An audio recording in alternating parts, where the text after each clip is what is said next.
go. Okay. Can you see it? Wow. All right. Well, today I have William with me for a moment here at the beginning of the coffee talk. Does that look yummy to you? Yeah. Your mouth is watering for Papa's coffee? That's hot. It's hot. It's hot. That's hot. Yeah, that's very hot. So I don't know if you want it because it's hot. All right. Well, today is also my... Oh, don't touch the microphone. I'm using this microphone today. It's my Audio-Technica. It's a bigger diaphragm microphone. I'm trying it down here. I have a lot of computer noise with my new computer setup.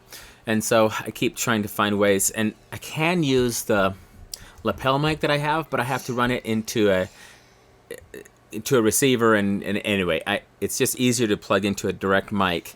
So I've been trying different things. And then once I figure out what I want to do, then I'm going to be setting it up a little bit easier down here.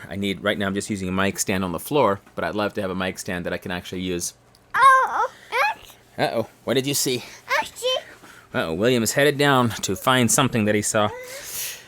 So anyhow, I'm here. It is Thursday, the 27th of August, and my third-born son is 4 years old today, and he is celebrating his birthday.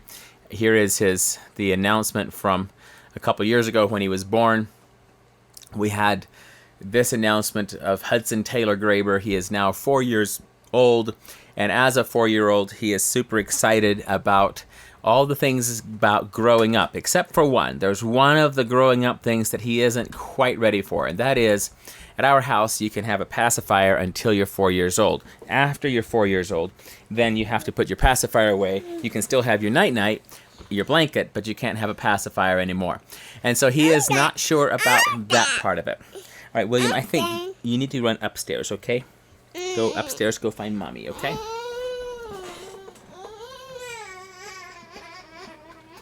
Uh-oh, I made my 18-month-old sad, but he's headed upstairs to find Mommy now. So I was thinking about several things this morning, and actually I'm going to be putting some links in the comments of just some of the videos I watched. And so this has nothing to do with Hudson's birthday. I had he's 4 years old. It's exciting.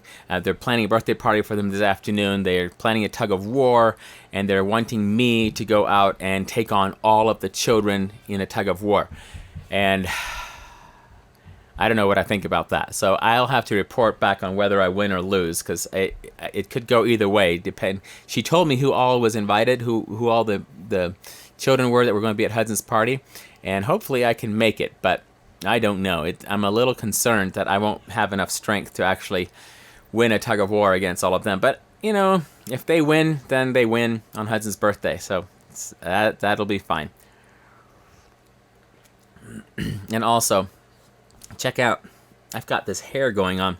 I need a haircut, but because Stacy cuts my hair, and I'm very grateful for it, and I really don't care as much about my hair and things as I used to. I try to keep my beard trimmed somewhat, my mustache a little bit trimmed and things like that, and not look too, but I look pretty scary, and so I am waiting for a haircut.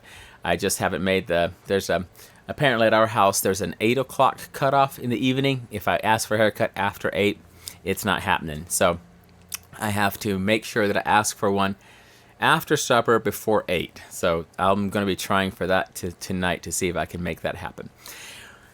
But what I really wanted to talk to you about today, was the title that I have here is Peace in Our Time.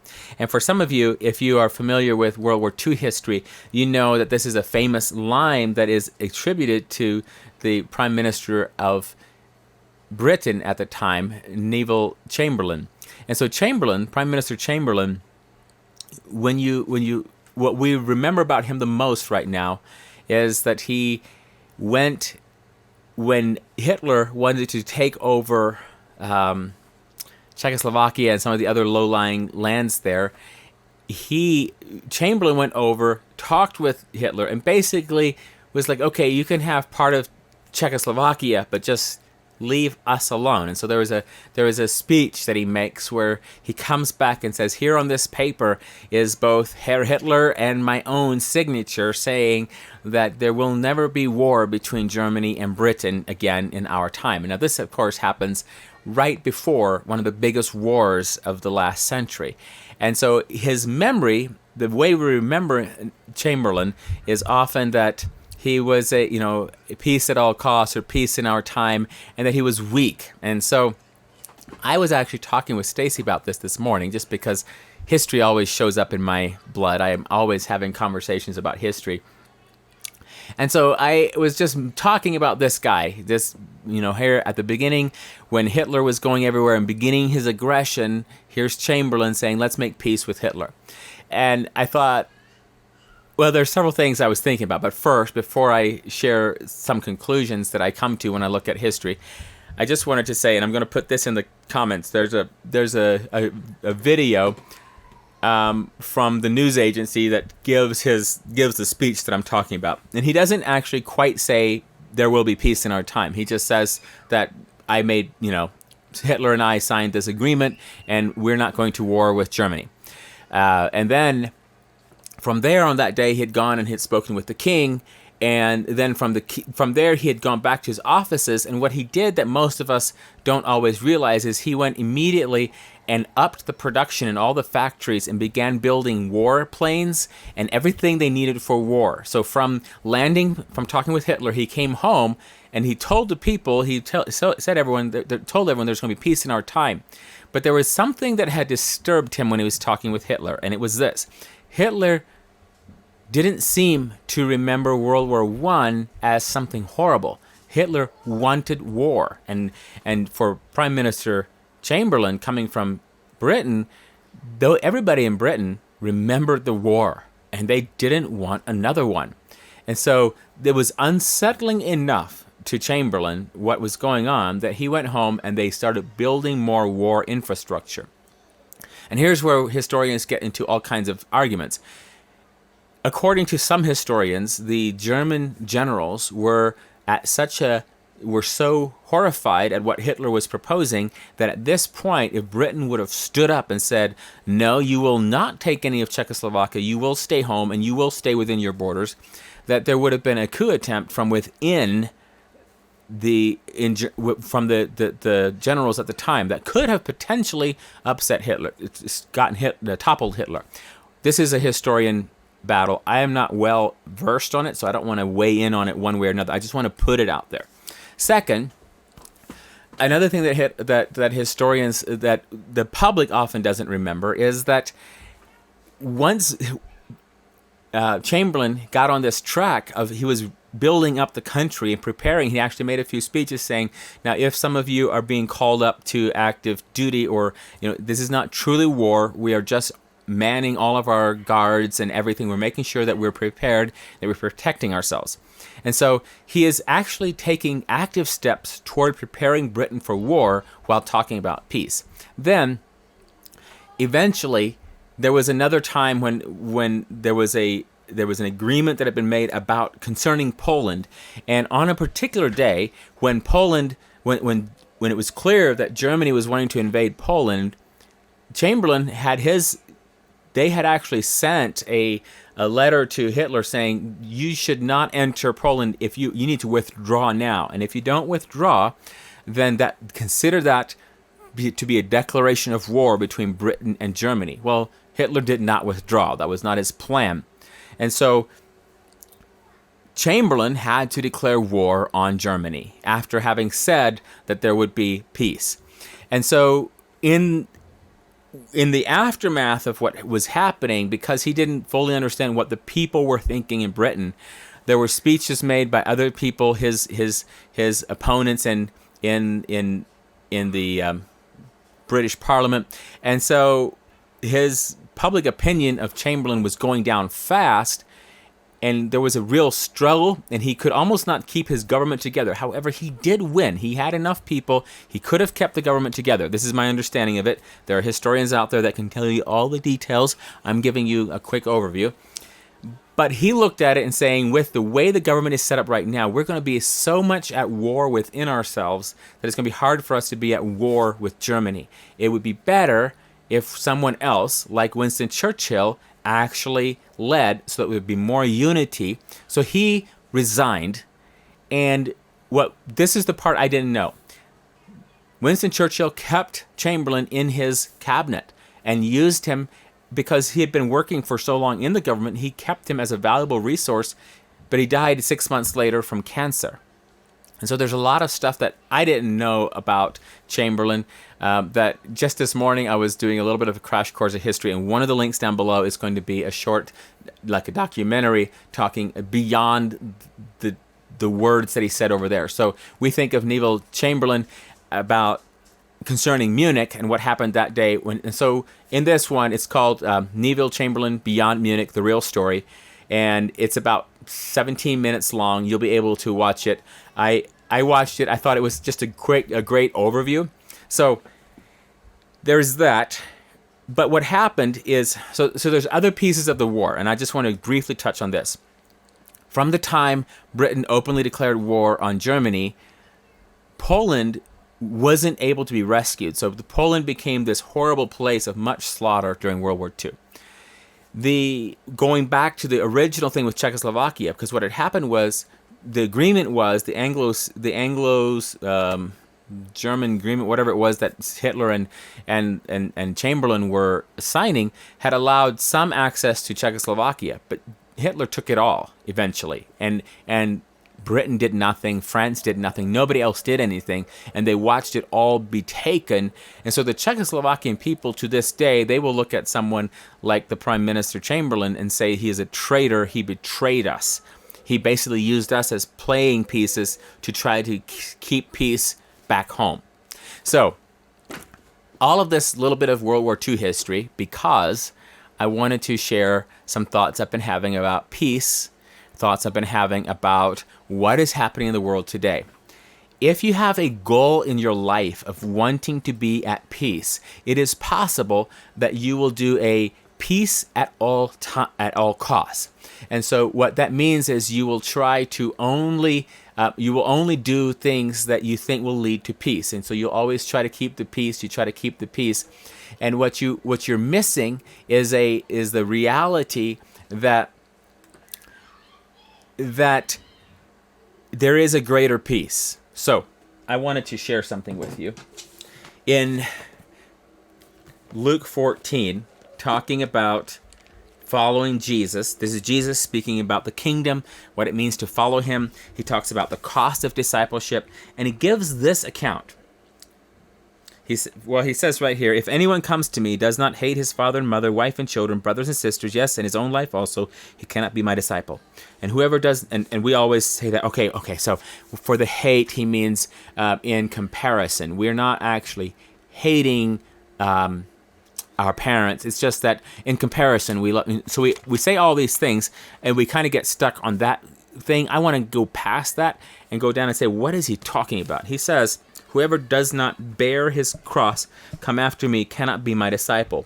For which of you, intending to build a tower, does not sit down first and count the cost, whether he is long enough to finish it, whether he has enough to finish it? This is in Luke chapter 14. Now in verse 29, he says, lest after he has laid the foundation and is not able to finish, all who see it begin to mock him, saying, this man began to build and was not able to finish. And so that's a good counting the cost thing. I like using that as a thought of how do we count the cost. But I have one other thought here, and it has to do with when we count the cost, and it talks about hating our fathers and mothers, brothers and sisters. One of the things that I'm wondering is if in our context, in an American context, we have a safety first is something we've heard a lot about, safety first. And it is possible that we are so stuck on safety first that we don't actually understand that there is a bigger thing. Because Jesus said back in Matthew, he said, seek ye first the kingdom. So there is something that we're seeking, and we're to seek it first. And it's not safety, it's the kingdom. And so if you start thinking about kingdom mentality, and this is where all the war talk from a minute ago comes in, kingdoms have to protect their own borders. Kingdoms have to protect their own people. But when you're in the kingdom, the things that are yours, if you have given your allegiance to the king, then you're saying, "O king, I am willing for your cause, for your purpose, for your glory, for whatever you want to do, I am willing to lay down my life. In fact, I'm willing to lay down my life, my family. I'm willing to give everything that I have for your cause. I'm willing to put it all on the line." And now you and I, in our comfortable lives, and some of you may not be living comfortable lives, so this may exclude you slightly, but in our comfortable American lives, we don't think of very many things as being worth dying for. I mean, we talk about it, we say, "Oh, that lemon meringue is to die for." Do we really mean that we would die for a piece of pie? No, that is not what we mean. However, we say it. So we use the phrase, but it doesn't sink home. And so if we start really allowing the reality of what it means to be willing to die for something to sink in, well, here's what the kingdom is asking. And so there's an account continuing in Luke 14. Jesus keeps speaking after saying, count your costs. Now, some of us, we look at this. We say, well, do I have enough money to, and right now I'm in the middle of it, do I have enough money to make a movie? Well, I had enough money to do parts of the movie, but now I'm having to finish the movie. I'm having to raise the rest of the money. And so I sometimes think about this. I didn't have time to raise the money to finish all of the movie. And so I'm looking at, what if I can't pay everyone? Am I going to be the one that's being laughed at? And so I've had to work very hard and bring it to the Lord and say, "Lord, what are you expecting from me?" So this could be true if you're trying to build a house. You start building a house, you get a foundation, you get walls up, maybe you get a roof up, and suddenly everything stops because you couldn't make the payment to the contractor, so he's not doing the rest of the work. So now it's just sitting there, and the winds come and the storms come, and it's getting moldy, and it's getting old and nasty, and everyone who drives by says, "Yeah, that man started building a house, but something went wrong. He couldn't finish it." So we understand a little bit of that in our American culture, of counting the cost. But then comes this next part, and this part I think is harder for us as Christians to understand. He says, "What king, going to make war against another king, does not sit down first and consider whether he is able with 10,000 to meet him who comes against him with 20,000? Or else, while the other is still a great way off, he sends a delegation and asks conditions of peace. So likewise, whoever of you does not forsake all that he has cannot be my disciple." So first of all, just the very basic idea of what it means to be, for a king to be coming out and have one king coming against another king. This feels more like World War II. This feels more like Chamberlain. And so there's an argument that can historically be made that Chamberlain was looking at the resources of Britain going, "We are not able to go into war right now. We need time." And this is followed up by his action. He goes and secures a piece of paper, and he may not even trust Hitler. However, he secures the piece of paper, and then he immediately puts the production into high gear, and they start producing warplanes and other things, and they're trying to get themselves ready for war. This is good. They needed the time. Back in World War II, it took them about 2 years to get to full production. World War I. And so if they're looking at that history saying, well, it takes about 2 years for our country to get into full production for war, they're saying, well, we need to get going. And so here he is, he's going into full production. And so maybe he is looking at the cost. Maybe he is looking at Hitler going, I have looked at what Hitler has, I've looked at what we have, we're not able, so we need to get into gear. That is being kind to Chamberlain. It is historically possible. So I want to throw that out there as an option. And so for some of you who are history buffs, you might have a whole lot of other thoughts about this. And you can go ahead and tell us your stories on your own channel. Go ahead and go live and tell us the story. So what happened, though, is in a historical sense, when Jesus is talking about kingdoms, he's using earthly kingdoms in order to talk about heavenly things. He says, the very next line that he says there, likewise, whoever of you does not forsake all that he has cannot be my disciple.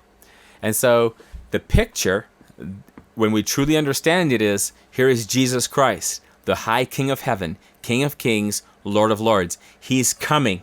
He's coming.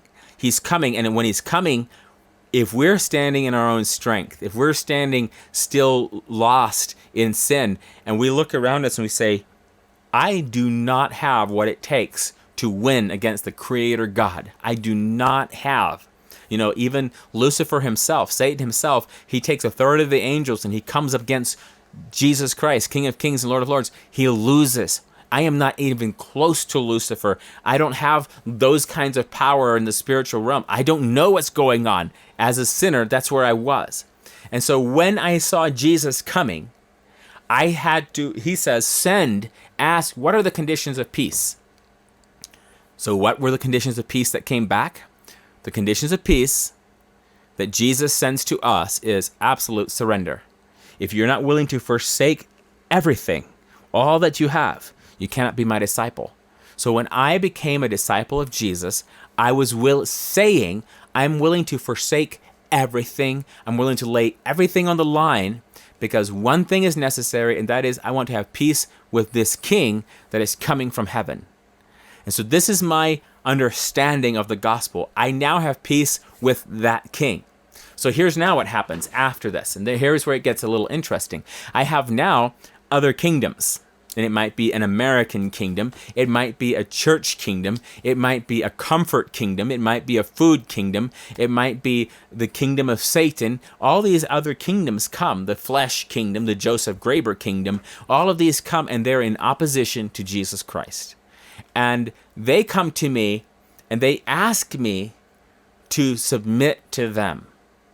The American kingdom, the Joseph Graber kingdom, some church kingdoms, they're all wanting to have me give my resources to them.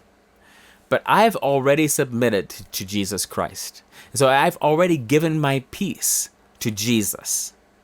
And so suddenly, and this is where the whole thought was from this morning.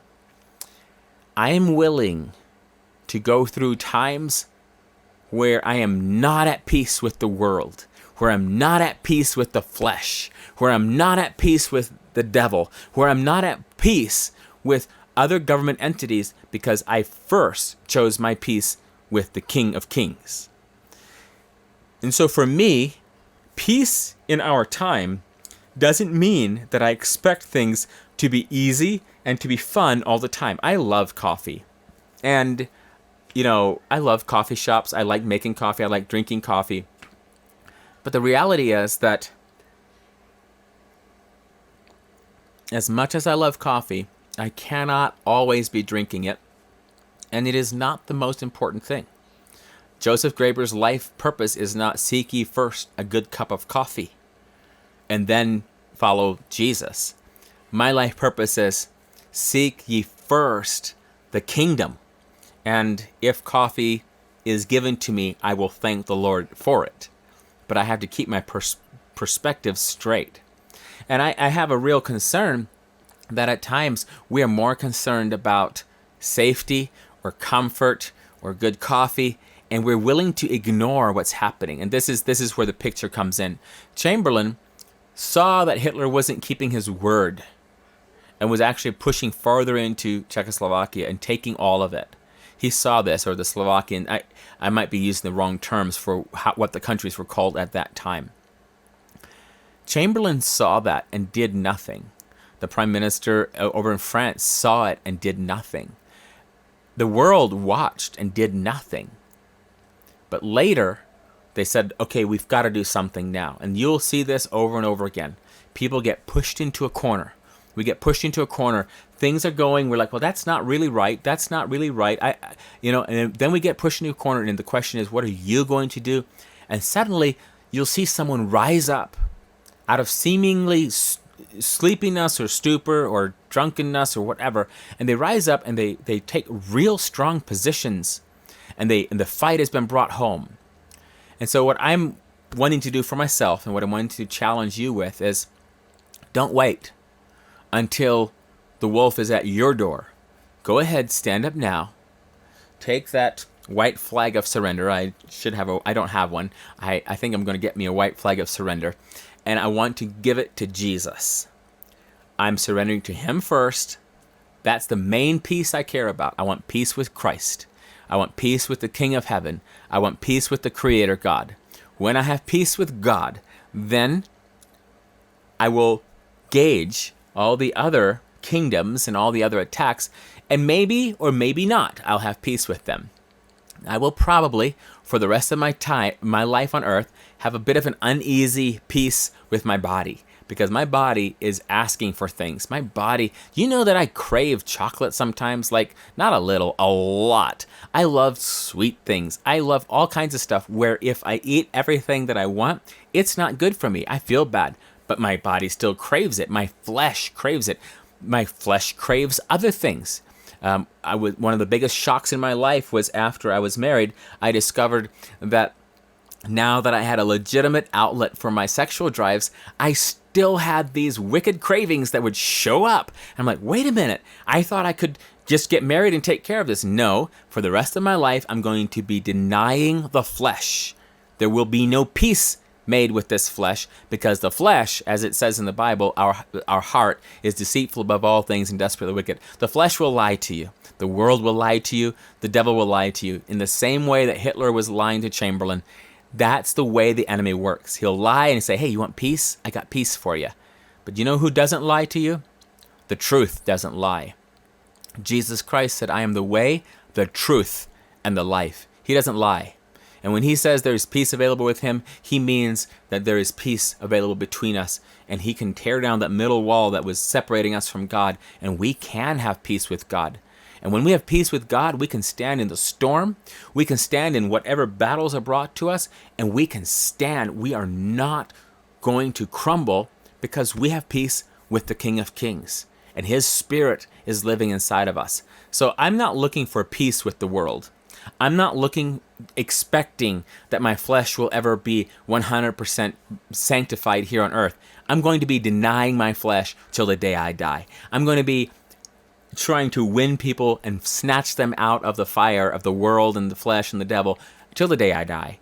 I'm going to be resisting Satan and temptation till the day I die. I don't expect peace with Satan. I don't expect comfort and peace in my spiritual battle. But I do expect peace in my heart with my Savior. So peace in our time, yes, but count the cost. Choose the right peace. Don't give your peace to the enemy.